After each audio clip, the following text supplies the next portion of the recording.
light of the world, you step down into darkness. Open my eyes, let me see. 아브라함은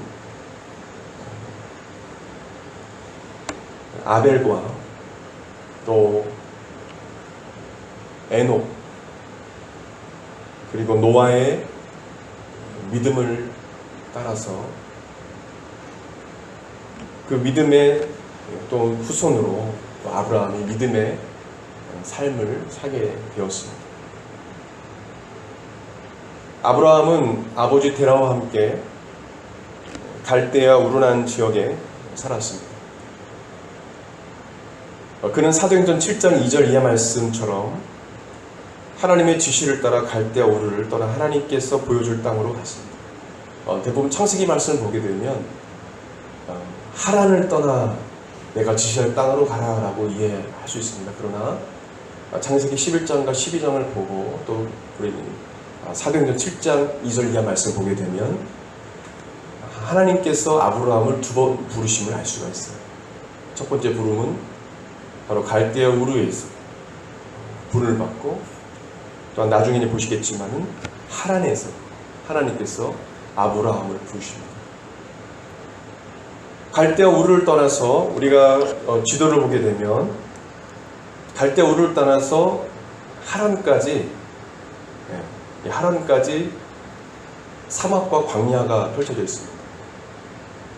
그래서 유프라테스 강을 따라서 하란을 향해 꽤 거리가 멀죠. 상당한 거리입니다.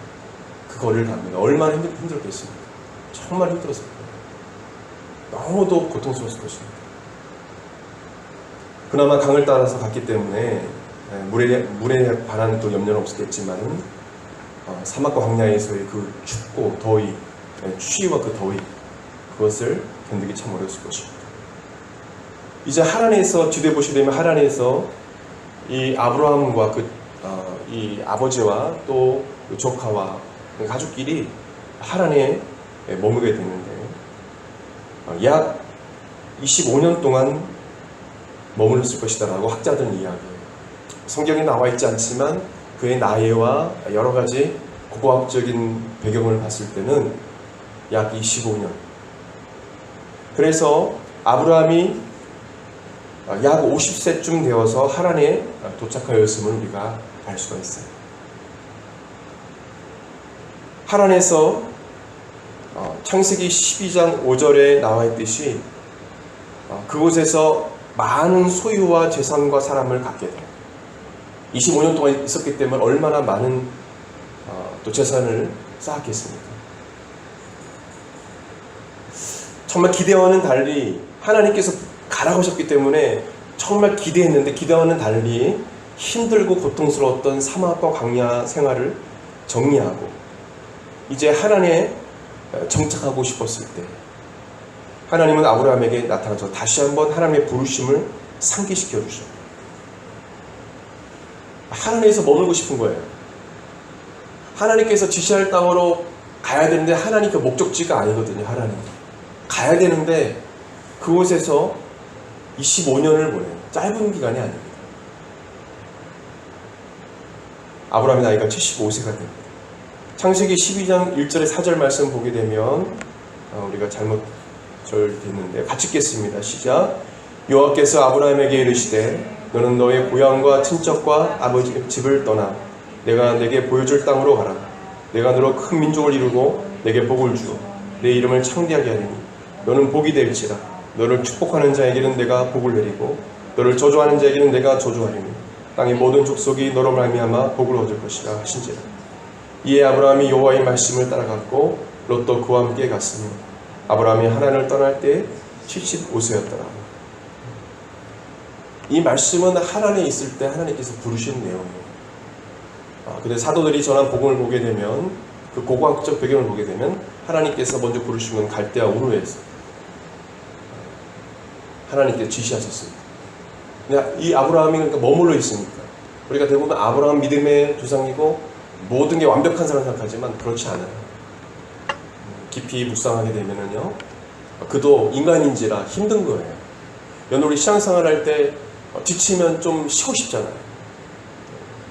하나님 좀 그만 내려주세요. 저 좀 사역도 쉬고 싶고 또 직분도 좀 내려놓고 싶고 가기 싫잖아요. 그냥 안주하고 싶어요. 신앙생활. 그냥 이 믿음 이 자체로 그냥 살다가 천국 가면 되는 거죠. 주님 저는 큰 욕심이 없어요. 주님 내 안에 성령께서 말씀하신 그 음성을 때로는 무시할 때도 있습니다. 비인격적으로 성령님을 대할 때가 있어요. 성령님이 말씀하시는데 그 부르심에 순종하지 않는 마치 아브라함 같은 안주하고자 하는 마음들이 우리에게 있다는 것입니다. 아브라함은 75세에 하나님 말씀을 따라 하란을 떠났습니다. 아까 읽은 성경 보게 되면 4절 말씀 보십시오. 이에 아브라함이 여호와의 말씀을 따라갔고, 무엇을 따라갔다고 말합니까? 여호와의 말씀을 따라갔다. 아브라함은 이게 참 좋은, 머물러 있지만 주님의 음성이 들려왔을 때 주님께서 좀 쉬라고 하신 것 같아요. 어느 정도 기간이 차니까 하나님께서 말씀하시니까 아브라함은 머물러 있지 않고 그 즉시 말씀을 따라갔어요. 이런 믿음이 필요한 것입니다. 우리 신앙생활이요, 굴곡이 심합니다. 뜨거울 때도 있고 막 차가울 때도 있고 왔다 갔다 하는데요. 중요한 것은 하나님께서 나에게 말씀해 주셨을 때, 주님이 나를 부르실 때 그것에 즉 순종하고 따라가는 그 믿음이 중요하다는 것입니다. 주님이 우리에게 말씀하실 때가 있어요. 어느 순간 너 이러면 안 돼. 그리고 주님께서 때로 우리에게 미래를 알려주시기도 하고 장래일도 알려주시기도 하고 또 이 길을 가기를 원하신다는 어떤 메시지를 사람을 통해서 또 말씀을 통해서 또 마음의 감동을 줄 때가 있는 것입니다. 아브라함은 하나님 말씀에 75세의 하란을 떠나서 편하게 살고 있었던 하란을 떠나서 하나님 말씀을 따라갑니다. 아브라함은 가나안 땅인 세겜에 도착을 합니다. 아까 우리가 봤던 이 지도를 보시게 되면 한참을 또 가죠. 숫꽃 옆에 보게 되면 세겜이라는 곳이 있습니다. 그곳까지 가나안 땅입니다. 하나님께서 약속한 약속의 땅. 그 땅에 가게 됩니다. 그 땅에 가게 돼서 그곳에서 정말 힘들고 어려운데 그 가운데 뭐냐면 첫 번째 하는 것이 뭐냐면 제단을 쌓습니다. 하나님께 세겜의 제단을 쌓아서 하나님께 예배를 드립니다. 감사 예배를 드려요. 어려운 가운데서도 주님을 예배하는 아브라함을 볼 수 있습니다. 또한 지금은 지도상에 보이지 않지만 베델에 가서 또 제단을 쌓습니다.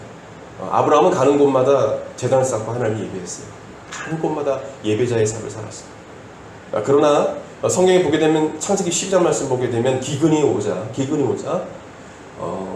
되게 어려운 상황이죠. 사실입니다. 정말 기근과 가뭄으로 너무 힘든 상황 속에 있는 가운데서 이집트로 먹을 것을 찾아서 가게 됩니다. 소원이라는 곳이 있죠. 또 거기서 다시 돌아오게 되죠. 부엘세바로. 이런 여정은 이제 계속 가게 되는데 하나님께서 인도하신 대로 그는 따라가요. 아브라함이 100세에 낳은 이삭도 그리고 이삭의 아들 야곱도 믿음의 삶 아브라함의 본을 따라서 하나님 말씀을 따라 믿음의 삶을 이들이 살아갑니다. 이들이 믿음의 계보를 이어가는 것입니다. 아벨, 그 다음에 에녹, 노아, 아브라함, 이삭, 야곱, 믿음의 계보를 다 뭐냐면 하나님 말씀에 순종하는 하나님을 기쁘시게 했던 자들, 그리고 예배자들이었습니다. 하나님을 진정으로 예배하는 아벨,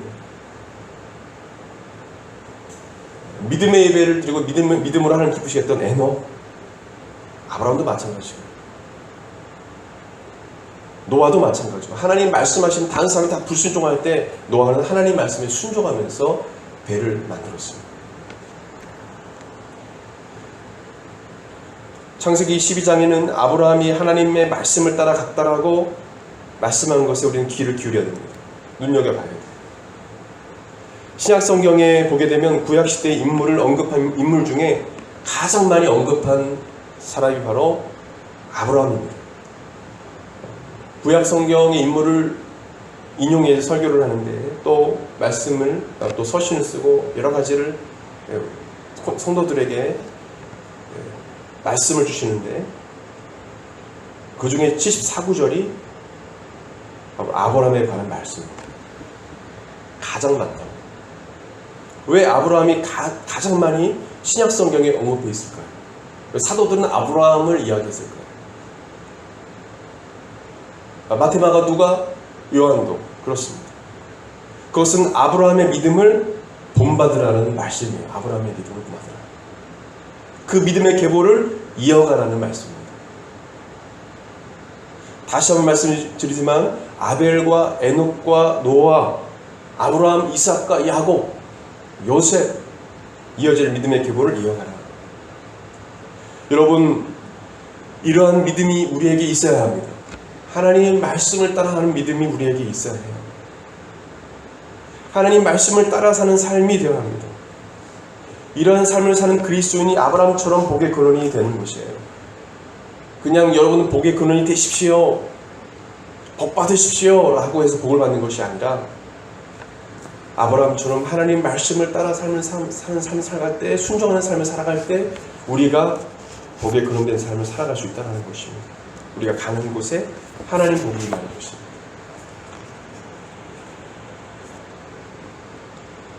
하나님 말씀을 따라 사는 삶은 어떤 삶입니까? 그것은 순종의 삶이에요. 순종하는 것입니다. 하나님께서 원하시면 자신의 가장 귀하게 여기는 것을 포기하고 수 있는 삶이 바로 순종의 삶입니다. 하나님께서 원하시면 포기할 수 있어요. 하나님께서 기뻐하지 않으시면 과감히 포기할 수 있어요. 그러나 그거 쉽습니까? 쉽지 않습니다. 그러나 성령님은 우리에게 말씀하십니다. 하나님께서 기뻐하지 않은 그것을 내려놓고 가길 성령님은 말씀해 주고 있는 것입니다. 여러분, 아브라함 같은 믿음의 계보를 이어가시기 바랍니다. 하나님 말씀이면 나에게 손해가 와도, 또한 나에게 크나큰 어려움이 다가와도 그것을 내려놓고 갈 수 있는 아브라함 같은 믿음을 우리가 갖기를 원합니다. 아브라함이 간 곳은 이방 나라입니다. 아브라함이 있던 곳도 이방 나라입니다. 아버지 데라는 하란에서 205세에 죽었는데 이 데라는 우상을 숭배하는 자입니다. 근데 하나님이 아브라함을 부르십니다. 하나님께서 아브라함에게 임하시고 함께 하시고 임재하셨어요. 그리고 그가 간 곳은 어느 곳보다 우상이 너무도 많은 가나안입니다.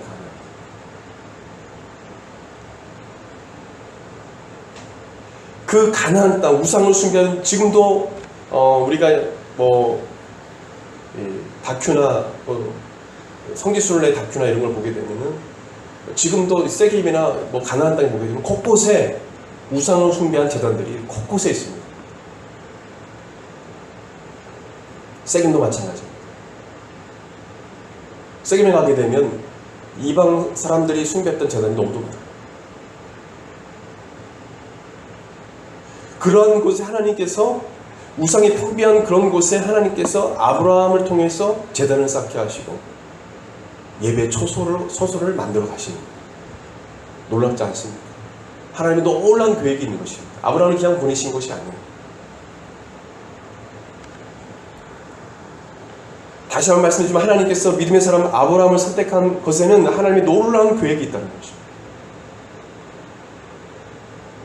아브라함을 통해서 곳곳에 주님을 예배하는 자들이 일어나길 주님이 원하셨다는 것입니다.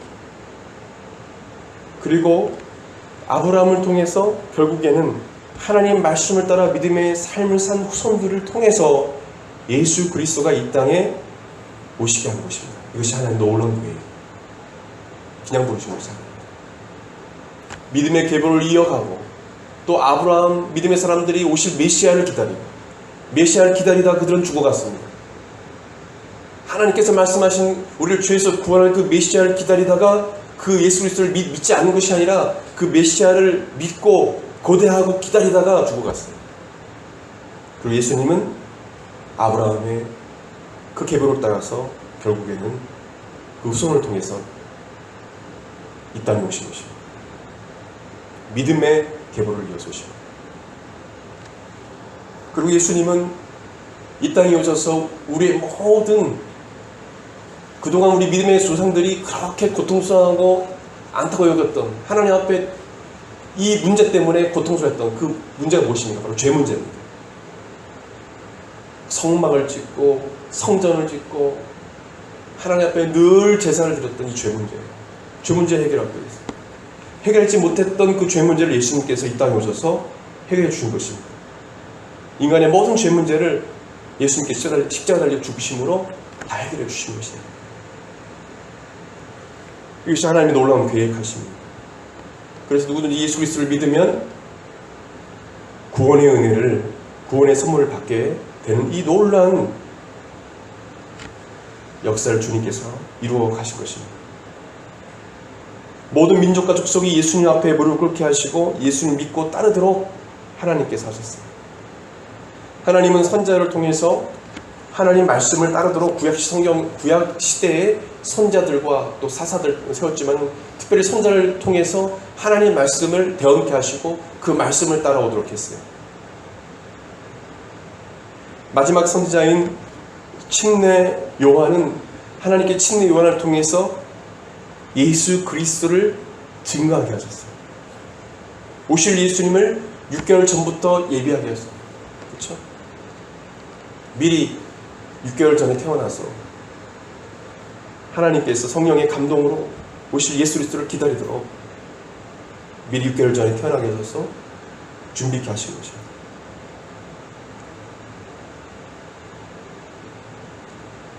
그래서 하나님께서는 침례요한을 통해서 예수 그리스도를 증거케 하시고 예수 그리스도를 믿고 따르도록 모든 사람들이 예수 그리스도를 믿고 따르도록 하신 것입니다. 지금도 선교사를 통해서 바로 우리를 통해서 예수님을 증거하고 예수를 믿고 따르도록 주님께서 지금도 하시는 것입니다. 아브라함이 하나님 말씀을 따라갔다면 우리는 예수님을 신뢰하고 예수님을 따라가야 합니다. 성령님은 성경에 보게 되면 우리를 통해서 예수 그리스도를 증거하신다고 했습니다. 저를 따라서 말하기 원합니다. 성령님은 내 안에 계셔서 예수 그리스도를 증거하신다. 성경을 이렇게 기록하고 있어요. 내 안에 성령님이 계신 것은 바로 내 삶을 통해서 예수 그리스도가 존귀케 되고 증거되는 거예요. 여러분, 이런 삶을 사는 사람 하나님께서 정말 기뻐하셔요. 단지 내 가정이 부자가 되고 내 자녀가 잘 되고 내가 좋은 직장 얻고 잘 돼서 부유하게 사는 것, 그것이 목적이라면 여러분 예수님을 따르는 팔로워가 아니에요. 주님의 길을 따라가는 길은 십자가의 길입니다. 십자가는 죽음을 이야기해요. 왜 많은 사랑하는 믿음의 선배들이, 선교사들이 왜 죽어갑니까? 왜 1년에 수만 명의 선교사, 어떤 여호수아 프로젝트에서는 16만 명? 1년에 언론에 보도되지 않는 것 다 치면은 10몇만 명이 믿음의 사람들이 순교를 당한다. 왜 그렇습니까? 그냥 포기하면 되잖아요. 예수님 안 따르면 되잖아요. 예수님 믿고 따라가는 그 길이 어떠한 길임을 이분들은 알았기 때문에 그렇습니다. 제가 중3 때 예수님을 만났는데 예수님이 저에게 찾아오셨어요. 제가 만난 게 예수님이 나에게 찾아오셨어요.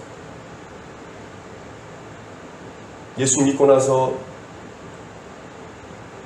제가 주님께 고백드렸습니다. 그 고백은 무엇이냐? 주님이 나를 구원해 주셨기 때문에 이제는 제가 제 생명을 들여서 주님을 위해서 살겠습니다. 주님께서 나를 죄에서 구원하시기 위해서 십자가 달려 죽으셨다는 것이 저는 확실하게 믿어졌어요. 수시간 동안 울었습니다. 회개했어요. 그 사실이 확실히 믿어졌습니다. 왜 많은 젊은이들이 안정된 직장을 포기하고 또 어떤 사람은 호화로운 삶을 포기하고 선교사로 나갈까요? 왜 그곳에 핍박을 받을까요? 그러면서 왜 기쁨으로 그 삶을 유지해 갈까요? 때로 눈물을 흘릴 때도 있고 고통 가운데 외로워할 때도 있고 심정 우울증 걸린 선교사도 있고 공황장애 걸린 선교사도 있고 아내를 하나님 부르심 때문에 법학과 교수를 은퇴하고 하나님께서 중국으로 가라 하시니까 가족들은 안 간다고. 근데 주님이 가라고 하시니까 아내도 자녀도 내려놓고 선교사 파송했던 그곳에 저도 현장에 있었습니다. 여러분 왜 그 길을 갈까요? 예수님께서 부르셨기 때문에 그렇습니다. 그들은 하나님 예수님의 그 부르심에 순종했고 그리고 예수님의 그 십자가의 죽으심의 의미를 확실히 알았기 때문에 그렇습니다. 머리로 한 것이 아니라 마음으로 알았어요. 예수님의 십자가에 달린 고통을 마음으로 느낄 수 있는 사람이었습니다. 그래서 한 영혼을 구원하기 위해 자기 목숨을 내어줄 수 있는 거예요.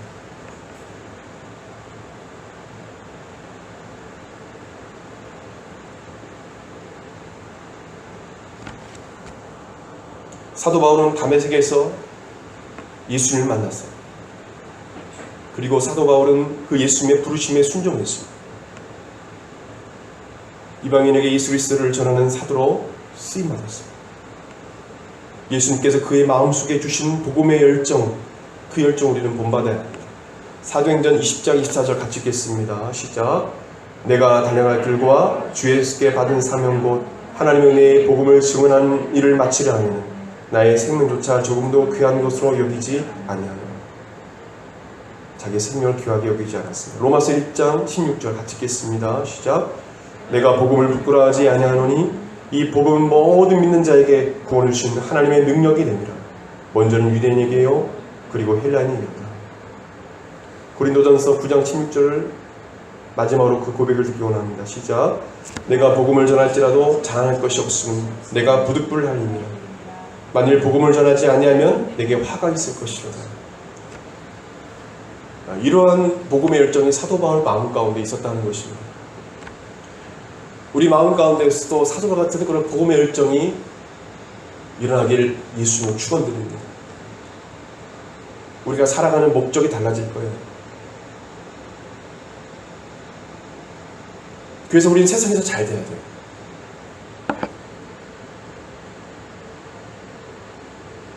세상에서 높은 지위에 올라가야 돼요.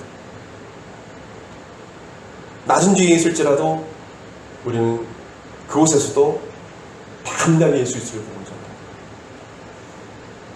잘 되는 이유가 있습니다. 복음을 위해서 잘 돼야 돼요. 이 시대에 여러분은 어떠한 하나님의 부르심을 받았습니까? 그 부르심 사명이 있으십니까? 분명 하나님은 여러분의 인생에 분명 한 번 이상은 부르셔요.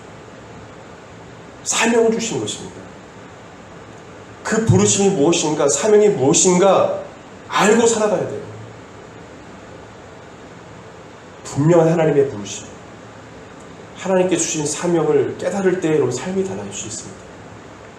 그리고 담대해집니다. 그리고 여러분 삶을 통해서 표적과 기사가 일어나게 되는 것입니다.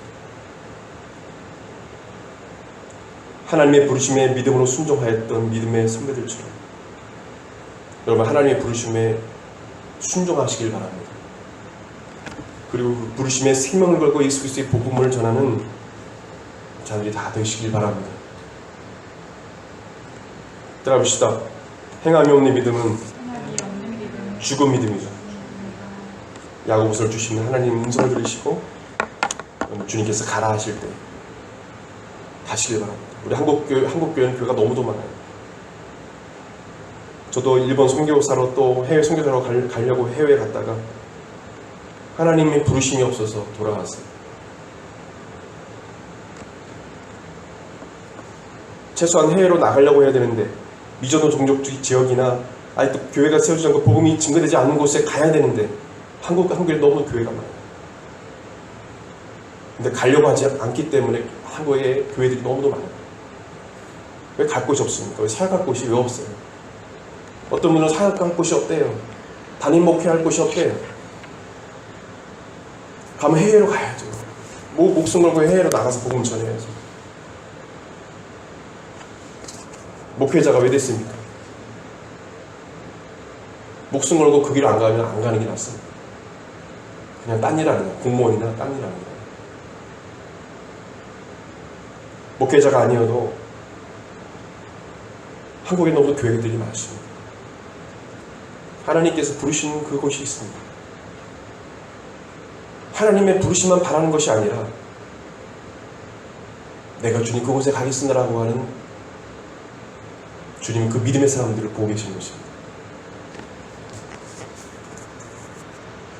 어떤 젊은이들이 이렇게 말합니다. 하나님께서 아무런 음성을 들려주시지 않는데 그래서 무엇을 선택할지 모르겠습니다. 어떤 길로 가야 될지는 선택할 수 없습니다. 주님께서 말씀에 선택하시죠. 그러나 그 선택이 악하지 않는다면 하나님 보시기에 악하지 않다면 그 선택을 하나님께서 이뻐하지 않으실까요? 고민하기보다 정말 주님께서 기뻐하실 것 같다고 생각하는 그 길을 간다면 하나님께서 주의 뜻대로 인도해 주겠지만 분명 이뻐하시고 기뻐하실 것입니다. 우리가 살고 있는 이 시대는 점점 복음이 변질되어지고 복음을 전하는 행함이 있는 그런 믿음을 가진 자보다 말씀의 지식으로만 살아가는 자들이 많은 시대입니다. 여러분들 꼭 믿음의 조상 아브라함처럼 주님이 말씀하실 때 갈대아우를 떠나시길 바랍니다. I'll never